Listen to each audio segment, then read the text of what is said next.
ತಜ್ಞವಾಣಿ.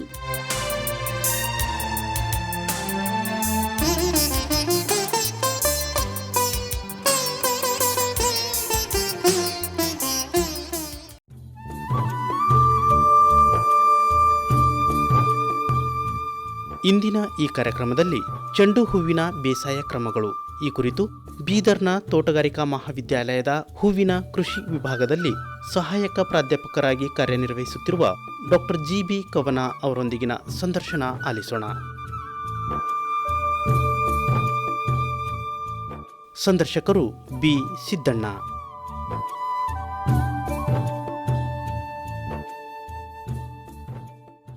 ನಮಸ್ಕಾರ ರೈತ ಬಾಂಧವರೇ, ಇವತ್ತಿನ ಕೃಷಿ ರಂಗ ಕಾರ್ಯಕ್ರಮಕ್ಕೆ ಎಲ್ರಿಗೂ ಸ್ವಾಗತ.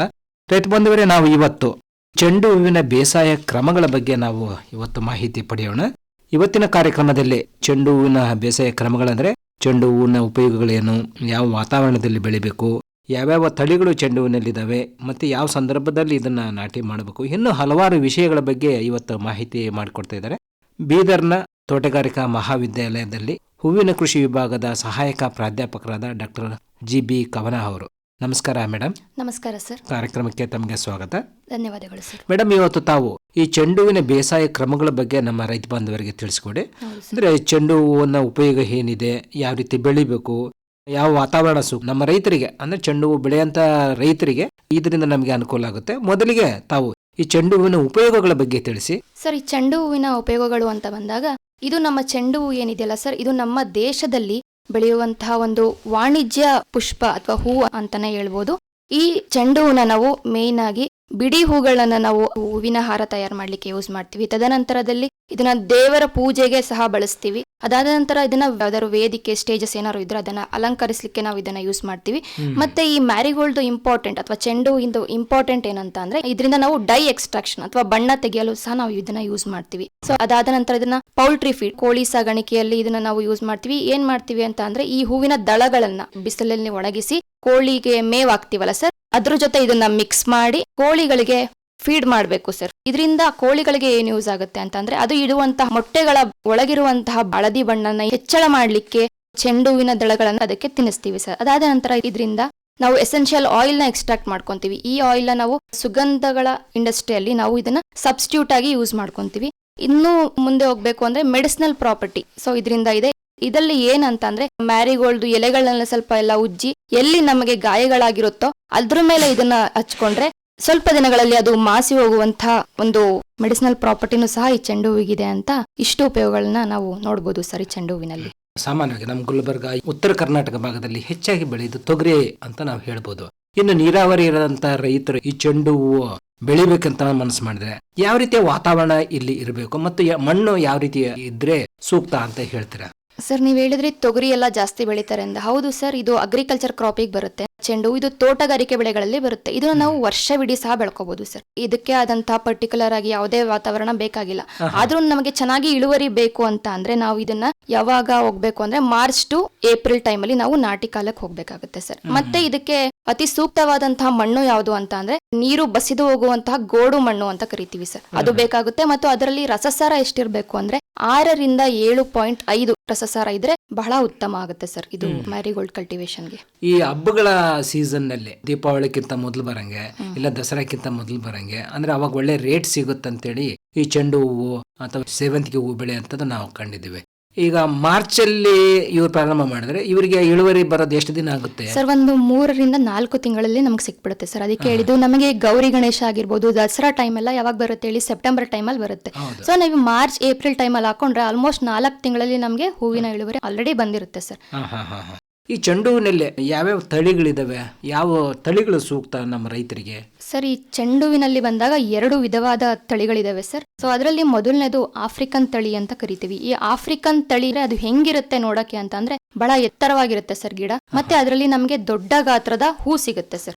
ಮತ್ತೆ ಇನ್ನೊಂದು ಗುಂಪು ಯಾವ್ದಂತ ಅಂದ್ರೆ ಅದು ಫ್ರೆಂಚ್ ತಳಿ ಸರ್. ಒಂದು ಆಫ್ರಿಕನ್ ತಳಿ, ಎರಡನೇದು ಫ್ರೆಂಚ್ ತಳಿ. ಈ ಫ್ರೆಂಚ್ ತಳಿ ಹೆಂಗಿರುತ್ತೆ ಅಂದ್ರೆ ಆಫ್ರಿಕನ್ ತಳಿ ಕಂಪೇರ್ ಮಾಡ್ಕೊಂಡು ಇದು ಸ್ವಲ್ಪ ಗಿಡ್ಡವಾಗಿರುತ್ತೆ, ಮತ್ತೆ ಹೂವಿನ ಗಾತ್ರನೂ ಅಷ್ಟೇ ಸರ್, ತುಂಬಾ ಸಣ್ಣವಾಗಿರುತ್ತೆ. ಸೊ ಇವೆರಡು ತಳಿಗಳಲ್ಲಿ ನಮ್ಮ ರೈತರು ಯಾವ್ದಕ್ಕೆ ಕಲ್ಟಿವೇಶನ್ಗೆ ಹೋಗ್ತಾರೆ ಅಂತಂದ್ರೆ ಆಫ್ರಿಕನ್ ತಳಿ ಹೋಗ್ತಾರೆ ಸರ್. ಯಾಕಂದ್ರೆ ಅದು ಬಹಳ ಎತ್ತರವಾಗಿ ಬಿಡುತ್ತೆ, ಮತ್ತೆ ಹೂವಿನ ಗಾತ್ರನೂ ಅಷ್ಟೇ ಜಾಸ್ತಿ ಇರುತ್ತೆ, ಅದರಿಂದ ನಮ್ಗೆ ಇಳುವರಿನೂ ಸಹ ಜಾಸ್ತಿ ಬರುತ್ತೆ. ಸೊ ಇದರಲ್ಲಿ ನಮಗೆ ಆಫ್ರಿಕನ್ ತಳಿಗಳಲ್ಲಿ ನಮ್ಮ ಭಾರತೀಯ ಕೃಷಿ ಸಂಶೋಧನಾ ಸಂಸ್ಥೆ ನ್ಯೂ ಡೆಲ್ಲಿಯಲ್ಲಿದೆ. ಸೊ ಇದು ನಮಗೆ 2 ತಳಿಗಳನ್ನ ರಿಲೀಸ್ ಮಾಡಿದ್ದಾರೆ ಸರ್. ಅದು ಪೂಸಾ ನಾರಂಗಿ ಗೇಂಡ ಮತ್ತೆ ಪೂಸಾ ಬಸಂತಿ ಗೇಂಡ ಅಂತ. ಸೊ ಇವೆರಡನ್ನೂ ಸಹ ಆಲ್ಮೋಸ್ಟ್ ತುಂಬಾ ದೊಡ್ಡ ಗಾತ್ರದ ಹೂವನ್ನ ಬಿಡುತ್ತೆ ಸರ್. ಇದು ಹಳದಿ ಮತ್ತೆ ಕೇಸರಿ ಬಣ್ಣದಲ್ಲಿ ಇರುತ್ತೆ sir. Indian horticultural research station ಬೆಂಗಳೂರಲ್ಲಿದೆ. ಇದನ್ನು ಅಷ್ಟೇ ಕೆಲವು ತಳಿಗಳನ್ನ ರಿಲೀಸ್ ಮಾಡಿದ್ದಾರೆ. ಅದರಲ್ಲಿ ಕೆಲವೊಂದು ಅಂತ ಅಂದ್ರೆ ಈ ಅರ್ಕಾ ಅಬಿ ಆಗಿರ್ಬೋದು, ಅರ್ಕಾ ಬಾನು, ಅರ್ಕಾ ಬಂಗಾರ. ಈ ಬಂಗಾರ ನೋಡಿರ್ಬೋದು ಸರ್, ಇದು ಹಳದಿ ಬಣ್ಣದ್ದು ಮತ್ತೆ ದೊಡ್ಡ ಗಾತ್ರದ ಹೂವನ್ನ ಬಿಡುತ್ತೆ. ಮತ್ತೆ ಕೆಲವು ಪೀಡೆಗಳಿಗೆ ಸೊ ಇನ್ನೆಲ್ಲ ರೆಸಿಸ್ಟೆನ್ಸ್ ಆಗಿರುವಂತಹ ತಳಿ ಅಂತಾನೆ ಹೇಳ್ಬೋದು. ಅದು ಯಾವುದು ಅಂದ್ರೆ ಅರ್ಕಾ ಬಂಗಾರ ಅಥವಾ ಅರ್ಕಾ ವಿಭಾ ಸೆಲೆಕ್ಟ್ ಮಾಡ್ಕೋಬಹುದು. ಅರ್ಕಾ ಪರಿ ಅಂತ ಒಂದಿದೆ, ಮತ್ತೆ ಅರ್ಕಾ ಶುಭ ಮತ್ತೆ ಅರ್ಕಾ ಅಗ್ನಿ. ಇವೆಲ್ಲ ವೆರೈಟೀಸು IIHR ಬೆಂಗಳೂರಿಂದ ರಿಲೀಸ್ ಮಾಡಿದ್ದಾರೆ ಸರ್. ಎಲ್ಲವೂ ಉತ್ತಮವಾದಂತ ಇಳುವರಿಯನ್ನು ಕೊಡ್ತವೆ ಮತ್ತೆ ಎಲ್ಲಾ ಪೆಸ್ಟ್ ಮತ್ತೆ ಡಿಸೀಸ್ ರೋಗಗಳಿಗೆ ಎಲ್ಲಾನು ರೆಸಿಸ್ಟೆಂಟ್ ಇದೆ ಸರ್. ನೀವು ಆಗ್ಲೇ ಹೇಳಿದ್ರಿ ಮಾರ್ಚ್ ಏಪ್ರಿಲ್ ಅಲ್ಲಿ ಬೆಳೆದ್ರೆ ದಸರಾ ಅಥವಾ ಗಣೇಶ ಚತುರ್ಥಿಗೆ ಆ ಸಂದರ್ಭದಲ್ಲಿ ಇಳುವರಿ ಬರುತ್ತೆ ಅಂತೇಳಿ. ಸಾಮಾನ್ಯವಾಗಿ ಮಾರ್ಚ್ ಏಪ್ರಿಲ್ ಅಂದ್ರೆ ಬಹಳ ಬಿಸಿಲು ನಮ್ಮ ಭಾಗದಲ್ಲಿ, ಗುಲ್ಬರ್ಗ ಯಥೇಚ್ಛವಾಗಿ ಬಿಸಿಲು ಇರುತ್ತೆ. ಇದು ಸೂಕ್ತ ಅಂತೀರಾ ನಾಟಿ ಮಾಡ್ಲಿಕ್ಕೆ? ಸರಿ, ನಾಟಿ ಮಾಡ್ಲಿಕ್ಕೆ ನಾವು ಫಸ್ಟ್ ಏನ್ ಮಾಡ್ಕೋತೀವಿ ಅಂದ್ರೆ ಬೀಜಗಳನ್ನ ಮಾಡ್ಕೊಂತೀವಿ. ಆ ಬೀಜಗಳನ್ನ ಒಂದು ಕಡೆ ಎಲ್ಲಾರು ನೆರಳು ಮನೆಯಲ್ಲಿ ಮಾಡ್ಕೊಂಡು ತದನಂತರದಲ್ಲಿ ನಾವು ಅದನ್ನ ಟ್ರಾನ್ಸ್ಪ್ಲಾಂಟ್ ಮಾಡ್ಕೋಬೇಕಾಗುತ್ತೆ. ಟ್ರಾನ್ಸ್ಪ್ಲಾಂಟ್ ಮಾಡ್ಬೇಕಾದ್ರೆ ನಮಗೆ ಟೆಂಪರೇಚರ್ ಅಂದ್ರೆ ಏನ್ ಉಷ್ಣಾಂಶ ಎಷ್ಟು ಇರಬೇಕು ಅಂತ ಅಂದ್ರೆ ಒಂದು 25ರಿಂದ 32 ತನಕ ತಡ್ಕೊಳ್ಳುವಂತ ಕೆಪಾಸಿಟಿ ಇದೆ ಸರ್. ಸೊ ಅದರಿಂದ ಏನ್ ತೊಂದರೆ ಇಲ್ಲ ಸರ್, ಬರುತ್ತೆ ಸರ್. ಅಂದ್ರೆ ಸಸಿ ಮಾಡ್ಕೋಬೇಕು, ಮೊದಲು ಸಸಿ ಮಾಡ್ಕೋಬೇಕು ಬೀಜದಲ್ಲಿ. ಅಂದ್ರೆ ಬೇರೆ ಸಸಿ ಮಡಿ ತಯಾರಿಕೆ ಮಾಡ್ಕೊಂಡು ಅಲ್ಲಿ ಕಲ್ಟಿವೇಟ್ ಮಾಡ್ಕೊಂಡು ತದನಂತರ ನಾಟಿ ಮಾಡಕ್ಕೆ ಸೂಕ್ತವಾದ ಪ್ರದೇಶಕ್ಕೆ ಟ್ರಾನ್ಸ್ಪ್ಲಾಂಟ್ ಮಾಡ್ಬೇಕಾಗುತ್ತೆ ಸರ್. ಈ ಸಸಿ ಮಾಡ್ಕೋಬೇಕಂತ ಹೇಳಿದ್ರಲ್ಲ, ಈ ಸಸ್ಯಾಭಿವೃದ್ಧಿ ಹೇಗೆ ಮಾಡಬೇಕು ಸರ್? ಈ ಚೆಂಡು ಹೂವಿನ ಸಸ್ಯಾಭಿವೃದ್ಧಿಗೆ ಬಂದಾಗ ಇದನ್ನ ನಾವು ಬೀಜದಿಂದ ಮಾಡ್ಕೊಂತೀವಿ ಸರ್. ಬೀಜಗಳು ಎಷ್ಟು ಬೇಕಾಗ್ತವೆ ಅಂತ ಅಂದ್ರೆ ಇದನ್ನ ನಮ್ಗೆ ಒಂದು 200ರಿಂದ 250 ಗ್ರಾಮ್ ಬೀಜಗಳು ಬೇಕಾಗ್ತವೆ ಸರ್. ಸಸಿ ಮಡಿ ತಯಾರಿಕೆ ಹೆಂಗ್ ಮಾಡ್ಕೋಬೇಕು ಅಂದ್ರೆ ಒಂದು 4-5 ಮಡಿಗಳು ಬೇಕಾಗ್ತವೆ ಸರ್. ಸೈಜ್ ಎಷ್ಟು ಅಳತೆಯಲ್ಲಿ ಇರಬೇಕು ಅಂತ ಅಂದ್ರೆ 6 ಮೀಟರ್ ಉದ್ದ ಇರಬೇಕು ಆ ಮಡಿ. ಮತ್ತೆ ಅದಕ್ಕೆ ಅಗಲ ಎಷ್ಟಿರ್ಬೇಕು ಅಂದ್ರೆ 1 ಮೀಟರ್ ಅಗಲ ಇರಬೇಕು. ಒಂದು 10 ಸೆಂಟಿಮೀಟರ್ ಎತ್ತರ ಇದ್ರೆ ಸಾಕು ಸರ್. ಆ ತರ ಒಂದು 5-6 ಮಡಿಗಳನ್ನ ತಯಾರು ಮಾಡ್ಕೋಬೇಕು. ಸೊ ಅದರಲ್ಲಿ ನಾವು ಬೀಜಗಳನ್ನ ಬಿತ್ತುತ್ತಾ ಹೋಗ್ಬೇಕು ಸರ್. ಒಂದು ಬೀಜದಿಂದ ಇನ್ನೊಂದು ಬೀಜಕ್ಕೆ ಸುಮಾರು ಒಂದು 5 ಸೆಂಟಿಮೀಟರ್ ಇದ್ರು ಸಾಕು ಸರ್. ಯಾಕಂದ್ರೆ ನಾವು ಟ್ರಾನ್ಸ್ಪ್ಲಾಂಟ್ ಮಾಡ್ಬೇಕಾದ್ರೆ ಅದನ್ನ ತೆಗಿತೀವಲ್ಲ ಸರ್ ಬೇರ್ ಸಮೇತ, ಅವಾಗ ಒಂದಕ್ಕೊಂದು ರೂಟ್ ತಗಲಿ ಹಾಳಾಗಬಾರ್ದು ಅಂತ ಒಂದೇ ಒಂದು ಕಾರಣಕ್ಕೆ ನಾವು ಒಂದು ಗಿಡದಿಂದ ಇನ್ನೊಂದು ಗಿಡಕ್ಕೆ ಒಂದು ಡಿಸ್ಟೆನ್ಸ್ ನ ಮೇಂಟೈನ್ ಮಾಡ್ಬೇಕಾಗುತ್ತೆ. ಒಂದು 5 ಸೆಂಟಿಮೀಟರ್ ಅಥವಾ 7 ಸೆಂಟಿಮೀಟರ್ ಸಾಕು ಸರ್ ಒಂದು ಬೀಜದಿಂದ ಇನ್ನೊಂದು ಬೀಜಕ್ಕೆ. ಸೊ ಅದನ್ನ ಸೋ ಮಾಡಿದ ತಕ್ಷಣ ನಾವೇನ್ ಮಾಡ್ಕೋತೀವಿ, ಅದಕ್ಕೂ ಮುಂಚೆ ಕೊಟ್ಟಿಗೆ ಗೊಬ್ಬರ ಅಂತ ಏನ್ ಹೇಳ್ತೀವಲ್ಲ ಸರ್, ಅದನ್ನ ಹಾಕೊಂಡು ಚೆನ್ನಾಗಿ ಸಸಿ ಮಡಿ ಮಾಡ್ಕೋಬೇಕಾಗುತ್ತೆ. ಅದಾದ್ಮೇಲೆ ನಾವು ಬೀಜಗಳನ್ನ ಹಾಕೊಂತೀವಿ. 5ರಿಂದ 7 ಸೆಂಟಿಮೀಟರ್ ಅಷ್ಟು ಡಿಸ್ಟೆನ್ಸ್ ನ ಬಿಟ್ಕೊಂಡು ಅದಾದ್ಮೇಲೆ ನಾವು ನೀರಾವರಿ ಅಂದ್ರೆ ರೋಸ್ ಹೆಡ್ ಕ್ಯಾನ್ ಅಂತ ಬರುತ್ತೆ ಸರ್. ಸೊ ಅದ್ರಲ್ಲಿ ತೆಳುವಾಗಿ ನೀರನ್ನ ಹಾಕೋಬೇಕಾಗುತ್ತೆ. ನಾವು ಜಾಸ್ತಿ ಫೋರ್ಸ್ ಅಲ್ಲಿ ನೀರ್ ಹಾಕಿದ್ರೆ ಏನಾಗುತ್ತೆ, ಬೀಜಗಳು ಮೇಲ್ ಬಂದು ಬೇರೆ ಕಡೆ ಹೋಗುವಂತ ಚಾನ್ಸಸ್ ಇರ್ತವೆ. ಅದಕ್ಕೆ ತೆಳುವಾಗಿ ಮೇಲ್ಗಡೆ ಏನಾದ್ರು ಹಿಟ್ಟು ಅಥವಾ ಕೈಯನ್ನೇ ಕೊಟ್ಟು ನೀರನ್ನ ಹಾಕ್ಬೇಕಾಗುತ್ತೆ. ಸೊ ಅದಾದ ಮೇಲೆ 30ರಿಂದ 45 ದಿನಗಳಲ್ಲಿ ನಮಗೆ ಮೊಳಕೆ ಬಂದು ಗಿಡಗಳು ಆಲ್ಮೋಸ್ಟ್ 10 ಸೆಂಟಿಮೀಟರ್ ಅಷ್ಟು ಬೆಳೆದಿರುತ್ತವೆ ಸರ್. 40 ದಿನದಲ್ಲಿ. ಹಾ ಸರ್. ಆ ನಂತರ ಅದನ್ನ ನಾವು ನಾಟಿ ಮಾಡ್ಲಿಕ್ಕೆ ಸೂಕ್ತ ಅಂತ ಹೇಳ್ತೀರಿ. ಈಗ ಯಾವುದೇ ಬೆಳೆ ಆಗ್ಲಿ ನಮಗೆ ಪೋಷಕಾಂಶಗಳ ನಿರ್ವಹಣೆ ಬಹಳ ಮುಖ್ಯ ಆಗುತ್ತಮ್ಮ. ಗೊಬ್ಬರ ಕೊಡೋದಿರ್ಬೋದು, ಔಷಧ ಕೊಡೋದಿರ್ಬೋದು, ಇಳುವರಿ ಚೆನ್ನಾಗಿ ಬರಬೇಕಂದ್ರೆ ಇದರ ನಿರ್ವಹಣೆ ಬಹಳ ಮುಖ್ಯ. ಈ ಪೋಷಕಾಂಶಗಳ ನಿರ್ವಹಣೆ ಹೇಗೆ ಮಾಡಬೇಕು ಚೆಂಡು ಹೂವಿನಲ್ಲಿ ಅನ್ನೋದು ಸರ್. ಈ ಸಸಿ ಮಡಿ ತಯಾರಿಕೆಯಲ್ಲೇ ಹೇಳಿದ್ದೆ ನಾನು, ಅಲ್ಲೂ ಸ್ವಲ್ಪ ಕೊಟ್ಟಿಗೆ ಗೊಬ್ಬರಗಳನ್ನ ಹಾಕೋಬೇಕು. ಯಾಕಂದ್ರೆ ಅದು ಬೀಜ ಮೊಳಕೆ ಒಳ್ಳಿಕ್ಕೆ ಸ್ವಲ್ಪ ನ್ಯೂಟ್ರಿಯೆಂಟ್ಸ್ ಬೇಕಾಗ್ತವೆ ಸರ್. ಅದಾದ ಮೇಲೆ ನಾವು ಟ್ರಾನ್ಸ್ಪ್ಲಾಂಟಿಂಗ್ ನಾಟಿ ಮಾಡ್ಬೇಕಾದ್ರೂ ಅಷ್ಟೇ ಮೇನ್ ಕ್ಷೇತ್ರ ಏನಿರುತ್ತಲ್ಲ ಸರ್, ಸೊ ಅದನ್ನ ನಾವು 3ರಿಂದ 4 ಬಾರಿ ಉಳುಮೆ ಮಾಡ್ಕೋಬೇಕಾಗುತ್ತೆ ಸರ್. ಉಳುಮೆ ಮಾಡ್ಕೊಳ್ಳೋ ಟೈಮಿನಲ್ಲೇ ನಾವು 20 ಟನ್ ಕೊಟ್ಟಿಗೆ ಗೊಬ್ಬರಗಳನ್ನ ಹಾಕೋಬೇಕಾಗುತ್ತೆ ಪರ್ ಹೆಕ್ಟೇರ್.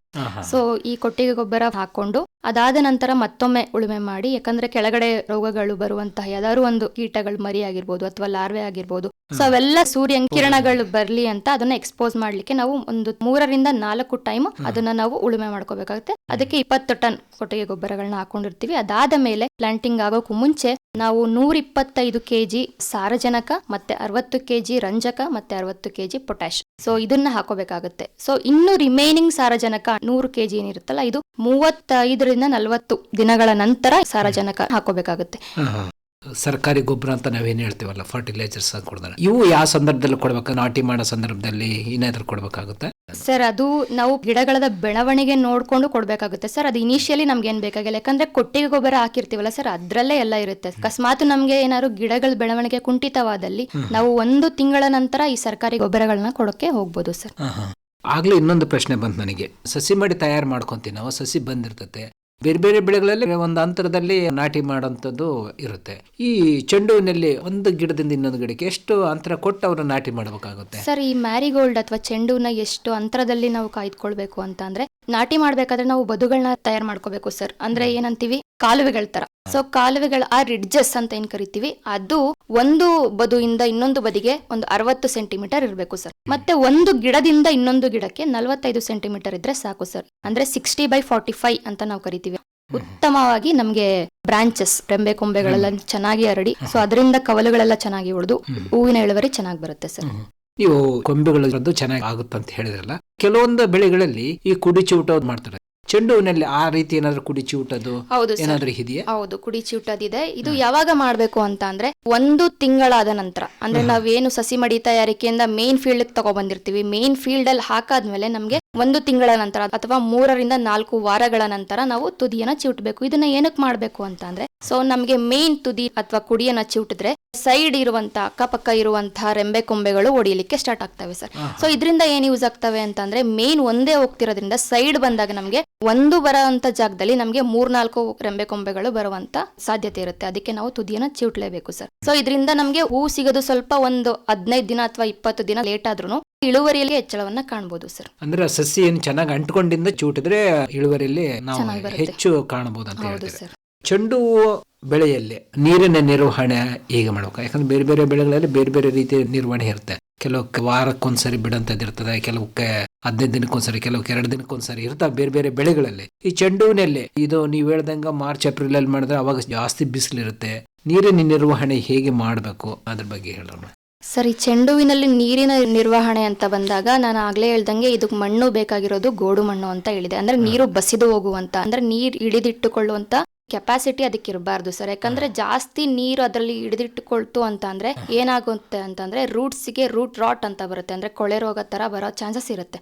ಅದಕ್ಕೆ ನಾವು ನೀರ್ ಹಾಕ್ಬೇಕಾದ್ರೆ ಅಥವಾ ಇರಿಗೇಷನ್ ಅಂತ ಏನ್ ಕರಿತೀವಿ, ಸೊ ನಮಗೆ ಒಂದು ವಾರದಲ್ಲಿ ಅಥವಾ 4-5 ದಿನಕ್ಕೊಮ್ಮೆ ಹಾಕಿದ್ರೆ ಸಾಕು ಸರ್. ಹೆಂಗ್ ಗೊತ್ತಾಗುತ್ತೆ ನಮ್ಗೆ ನೀರ್ ಅದಕ್ಕೆ ಬೇಕೋ ಇಲ್ಲೋ ಅಂತ? ನೀರ್ ಬೇಕು ಅಂತ ಗೊತ್ತಾಗ್ಬೇಕು ಅಂದ್ರೆ ಗಿಡಗಳನ್ನೇ ನೋಡಿದ್ರೆ ನಮ್ಗೆ ಗೊತ್ತಾಗುತ್ತೆ ಸರ್. ಅದು ಚೆನ್ನಾಗಿ ಗ್ರೀನಿಶ್ ಅಂದ್ರೆ ಹಸಿರು ಬಣ್ಣವಾಗಿ ಹೂವು ಎಲ್ಲ ಚೆನ್ನಾಗಿತ್ತು ಅಂತಂದ್ರೆ ನಮ್ಗೆ ನೀರ್ ಸಾಕಷ್ಟಿದೆ ಅಂತ ನಾವೇ ಅರ್ಥ ಮಾಡ್ಕೋಬೇಕು. ಅಥವಾ ಹಳದಿಯಾಗಿ ಟರ್ನ್ ಆಗ್ತಿದೆ ಎಲೆಗಳು ಅಂತ ನಮಗೆ ಗೊತ್ತಾದಾಗ ಸೊ ಅದಕ್ಕೆ ನೀರ್ ಬೇಕು ಅಂತ ನಮ್ಗೆ ಅಲ್ಲೇ ಗೊತ್ತಾಗ್ಬಿಡುತ್ತೆ. ಅಥವಾ ಇನ್ನೂ ಒಂದು ಈಸಿಯಾಗಿ ಸ್ಟೆಪ್ ಏನಂತಂದ್ರೆ, ಆ ಮಣ್ಣನ್ನ ಸ್ವಲ್ಪ ಕೈಯಲ್ಲಿ ಹಿಡಿದು ನೋಡ್ಕೋಬೇಕು ಸರ್. ಕೈಲಿ ಮುಷ್ಟಿ ಮಾಡಿ ಹಿಡಿದಾಗ ಅದು ಉಂಡೆ ರೀತಿ ಫಾರ್ಮೇಶನ್ ಆಯ್ತು ಅಂದ್ರೆ ಸಾಕಷ್ಟು ನೀರಿದೆ ಅಂತ. ಅಥವಾ ಅದು ಬಿಡಿ ಬಿಡಿಯಾಗಿ ಬೀಳ್ತು ಅಂತ ಅದ್ರಲ್ಲಿ ಮಾಯಿಶ್ಚರ್ ಕಂಟೆಂಟ್ ಇಲ್ಲ ಅಂತ. ಸೊ ಇದನ್ನ ಟೆಸ್ಟ್ ಮಾಡ್ಕೊಂಡು ಮಾಡ್ಕೋಬಹುದು. ಅಥವಾ ನಾವು ವಾರದಲ್ಲಿ ಒಮ್ಮೆ ಅಥವಾ 2 ಟೈಮ್ಸ್ ಹಾಕೋಬಹುದು. ಅದು ಯಾವಾಗ ಹಾಕ್ಬೇಕು ಅಂದ್ರೆ ಮಾರ್ನಿಂಗ್ ಟೈಮ್, ಅಂದ್ರೆ ಬೆಳಗಿನ ಜಾವ ಅಥವಾ ಈವ್ನಿಂಗ್. ಸೊ ಇವೆರಡು ಟೈಮಲ್ಲಿ ಹಾಕೊಂಡ್ರೆ ಬಹಳ ಉತ್ತಮ ಸರ್.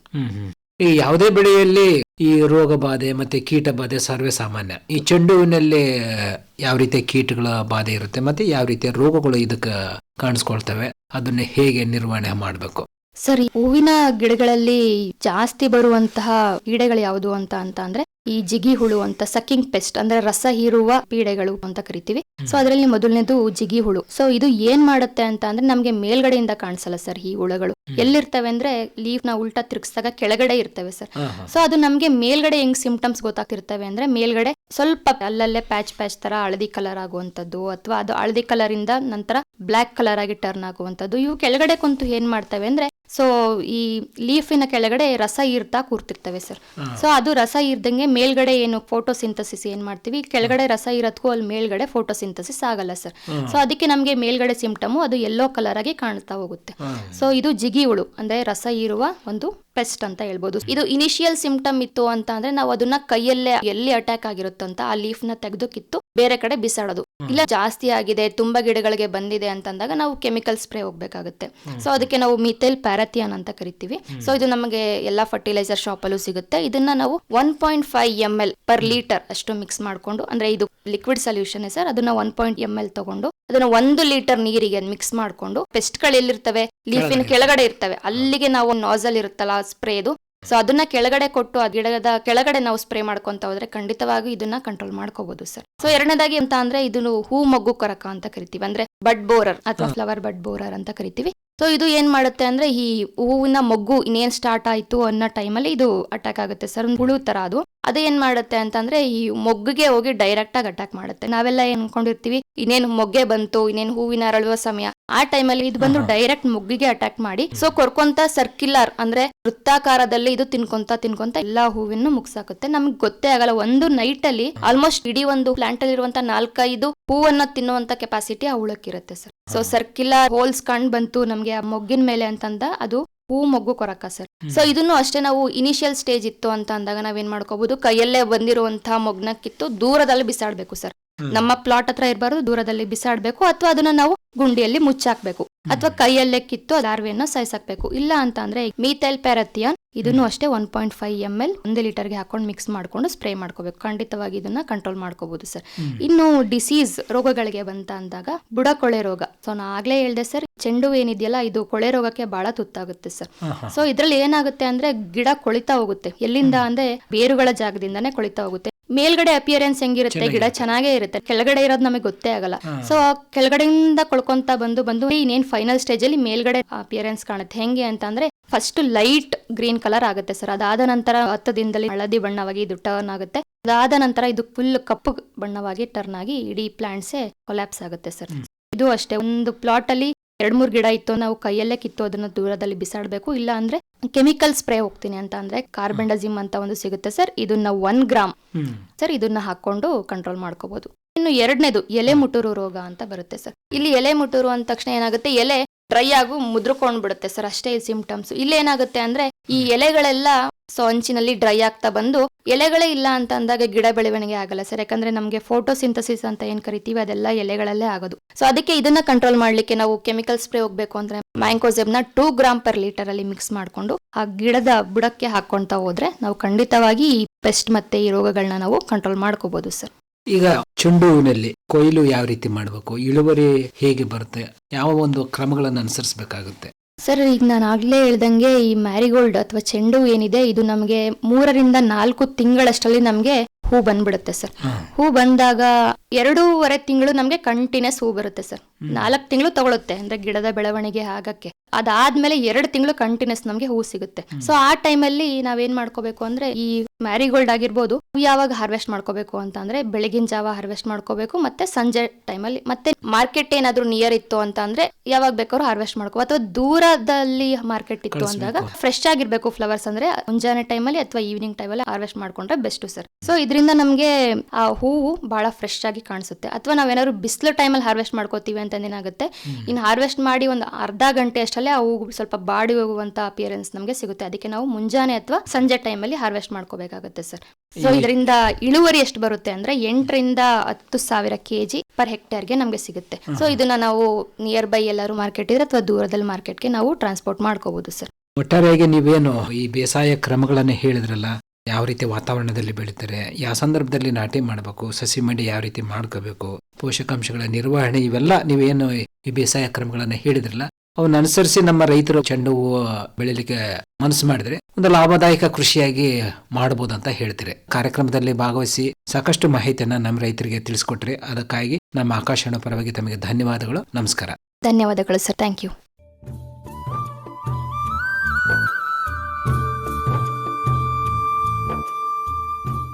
ಇದುವರೆಗೆ ಚೆಂಡು ಹೂವಿನ ಬೇಸಾಯ ಕ್ರಮಗಳು ಈ ಕುರಿತು ಬೀದರ್ನ ತೋಟಗಾರಿಕಾ ಮಹಾವಿದ್ಯಾಲಯದ ಹೂವಿನ ಕೃಷಿ ವಿಭಾಗದಲ್ಲಿ ಸಹಾಯಕ ಪ್ರಾಧ್ಯಾಪಕರಾಗಿ ಕಾರ್ಯನಿರ್ವಹಿಸುತ್ತಿರುವ ಡಾಕ್ಟರ್ GB ಕವನ ಅವರೊಡನೆ ನಡೆಸಿದ ಸಂದರ್ಶನ ಕೇಳಿದಿರಿ.